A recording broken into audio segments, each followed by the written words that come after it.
নিশুতি রাতের নিস্তব্ধতায় যখন সবাই ঘুমিয়ে পড়ে, তখন একটা ভুতুড়ে বাড়ির ভেতর থেকে ভেসে আসে এক অদ্ভুত গান। তুমি কি কখনো কল্পনা করেছ, একটা গান যা শুধু কানেই নয়, আত্মায় কাঁপুনি ধরায়? এই গল্পটা ঠিক তেমনই, একজন কন্টেন্ট ক্রিয়েটরের, যে সাহস করে এক রাত কাটাতে গিয়েছিল এক ভুতুড়ে বাড়িতে, আর সেখানে আবিষ্কার করেছিল এক আত্মাতুর সুর, গান, গলা আর গোপন ইতিহাসের মাঝে তৈরি হয় এক ভয়ঙ্কর বন্ধন। শুরু হচ্ছে ভূতের করুণ গান, এক ভুতুড়ে বাড়ি। তুমি কি তৈরি আছো শুনতে সেই অভিশপ্ত সুর, ভয়ে চিৎকার করা মুখ, গানের স্বরলিপি? সবকিছু শুরু হয়েছিল একটা পুরনো ইউটিউব কমেন্ট থেকে। রুদ্র ভাই, আপনি যদি সত্যিই সাহসী হন, তাহলে এক রাত কাটান নয়াবাড়িতে। শুনেছি ওখানে রাত হলেই এক ভুতুড়ে মেয়ে গান গায়, একটা করুণ গান। আমি প্রথমে হেসে উড়িয়ে দিয়েছিলাম ব্যাপারটা। আরে, এখনকার দিনে এসব ভূতের গল্পে বা বিশ্বাস করে বলো? তবে মনের কোণে একটা অদ্ভুত কৌতূহল জমে উঠেছিল। এক রাত, শুধু একটা রাত কাটালে হয়তো আমার ইউটিউব চ্যানেলেই ভাইরাল কন্টেন্ট হবে। আমি সিদ্ধান্ত নিলাম আমি যাব। নয়াবাড়ির অবস্থান গ্রামের একদম শেষ প্রান্তে। কেমন যেন একটা মরা পরিবেশ, চারদিকে একটা শব্দও নেই। বাড়িটা বাইরে থেকে দেখতে একেবারে সিনেমার সেটের মতো। দেয়ালে ফাটল, ঘরে ঘন অন্ধকার, জানালায় ছিঁড়ে যাওয়া পর্দা, আর একটা গন্ধ, জানো, সেই পুরনো ঘামের, পচা কাঠের গন্ধ। আমি ক্যামেরা অন করলাম। বন্ধুরা, আমি এখন দাঁড়িয়ে আছি নয়াবাড়ির সামনে, আর কিছুক্ষণের মধ্যেই এই বাড়িতে ঢুকব। কেমন লাগে জানবো, আর শুনবো সেই ভুতুড়ে গান। অন্ধকার ঘরটায় ঢুকতেই হঠাৎ দরজা পিছনে ধাস করে বন্ধ হয়ে গেল। কে কে ওখানে? আমি চেঁচিয়ে উঠলাম, কিন্তু কেউ ছিল না। রাত তখন প্রায় 12টা। আমি ঘরের এক কোণে ক্যামেরা সেট করে চুপচাপ বসেছিলাম। হঠাৎ একটা সুর ভেসে এলো, লাগে না মন, ঘরে যে কেউ নাই, জল ঝরে চোখে, ফেরে না ভাই। শিউরে উঠলাম, এই গান কে গাচ্ছে এটা? গলার সুর কেমন যেন কাঁদতে কাঁদতে গাওয়া। আমি উঠে জানালার দিকে গেলাম, কিন্তু কিছুই দেখা গেল না। শুধু বাতাসে যেন হঠাৎ এক নারীর গন্ধ ভেসে এলো, চন্দন মিশ্রিত, অথচ একেবারে মৃত। দেয়ালে একটা পুরনো ছবি, এক তরুণী, কপালে লাল টিপ, চোখে একরাশ দুঃখ, নিচে নাম লেখা নীলা। নীলা, এই নামটাই তো গানেও বলা হয়েছিল। আমি ছবিটা ধরতে না ধরতেই বাতাস যেন হঠাৎ ঠান্ডা হয়ে উঠল। ঘরের মধ্যে নিঃশব্দে কে যেন হাঁটছে, পায়ের শব্দ, ঘুঙুরের মতো, চিন চিন। নীলা, তুমি কি এখানে আছো?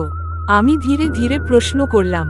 আর ঠিক তখনই এক নারী কণ্ঠের ফিসফিসানি, তুমি গান শুনতে চেয়েছিলে না, এবার শুনো আমার কান্না।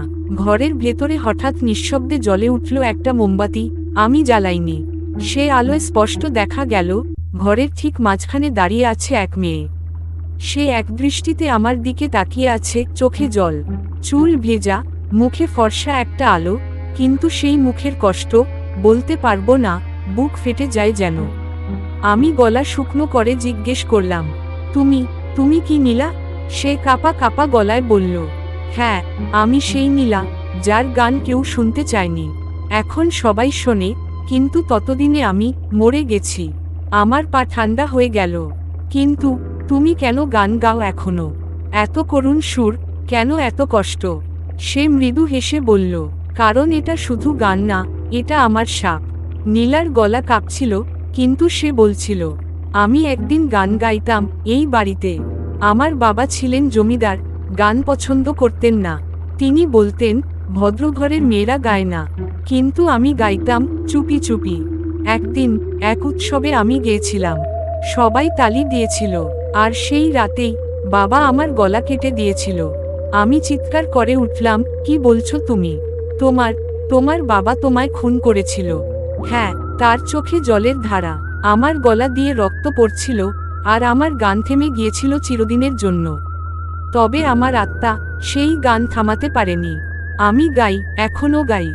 যারা শুনতে আসে তাদের মনও ভেঙে যায়। কারণ এই গান কান্না নয়, এটা এক পিশাচিনী আত্মার আর্তনাদ। আমি আর থাকতে পারছিলাম না। আমি ক্যামেরা তুলে নিলাম, দরজার দিকে ছুটে গেলাম।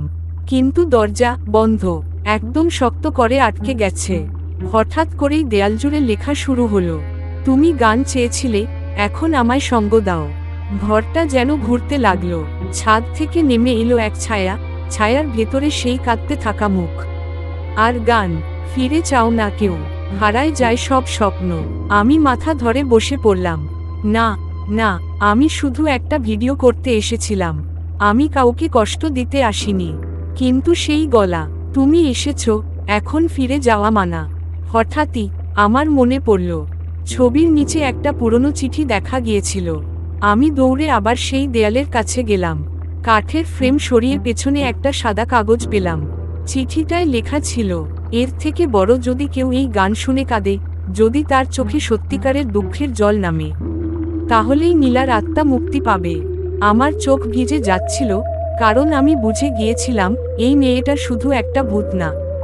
আমি চোখ বন্ধ করলাম, আর যখন চোখ খুললাম নীলা নেই। ঘরটা ঠান্ডা, কিন্তু শান্ত। সকালে আমি সেই বাড়ি থেকে বেরিয়ে আসি। ক্যামেরার ভিডিওটা এডিট না করেই ইউটিউবে আপলোড করি, নাম দিই ভূতের করুণ গান এক ভুতুরে বাড়ি। ভিডিও ভাইরাল হয়ে যায়, লক্ষ লক্ষ লোক দেখে, আর এক অদ্ভুত ব্যাপার ঘটে। সবাই বলে তারা শেষে সেই গান শুনে কেঁদে ফেলেছে। তাদের চোখের জলই হয়তো মুক্তি দিয়েছে নীলাকে। আর আমি এখনো রাতে কান পাতলে হাওয়ার ভেতর শুনি সেই সুর। ঘরে কেউ নাই, তুমি কি আমার গান শুনছো? আমি ভেবেছিলাম সব শেষ, নীলার আত্মা মুক্তি পেয়েছে, ঘরটা শান্ত, ভিডিও ভাইরাল, দর্শকদের চোখে জল। সবকিছু ঠিকঠাক, তাই তো? কিন্তু ঠিক এক সপ্তাহ পর আমার ফোনে একটা অজানা নাম্বার থেকে কল আসে। হ্যালো, ওপাশ থেকে কাপা গলা। আমি থমকে যাই। কিন্তু কেন? আমি তো শুধু একটা সত্যি গল্প তুলে ধরেছিলাম। ওপাশ থেকে সে বলে, গল্প নয়, গানটা সেই করুণ গান। ও বারবার শুনছে, কাঁদছে, তারপর ঘুমোচ্ছে না। আর গতকাল রাতে সে বলেছে নীলা আমার পাশে দাঁড়িয়েছিল। আপনি বলুন এটা কি হচ্ছে? আমি আবার সেই ভিডিওটা চালিয়ে দেখলাম, কিন্তু এবার আমি কিছু অদ্ভুত খেয়াল করলাম। ভিডিওর এক জায়গায়, যেখানে আমি বসে কান্না করছিলাম, নীলার ছায়া যেন একটু নড়ে উঠছে। না, আমি তো তখন একাই ছিলাম। তবে এটা কি?